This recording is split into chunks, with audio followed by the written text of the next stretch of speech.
When I look at contracts, one of the things I like to really make sure I've paid close attention to is, are there elements of the contract that seem innocuous at first, but actually in the long run could end up hurting my company? We need to make sure that we've really paid attention to some areas that usually can only be 1 or 2 sentences, but might have a significant impact on your company if you're not careful. So a couple of examples of that would be customer service obligations. What are the requirements that are being put upon you in this contract and your company with regard to customer service?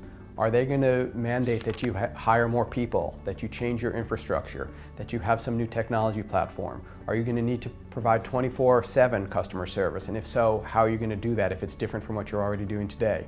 All of those have real costs associated with them, even though it might only be one small line in a contract. Another area that I think is very common is custom technical development. Do you have to build something for a partner to complete this contract that is only for that one partner, that's a one-off, it's unique, it's not something that you're going to use again ever?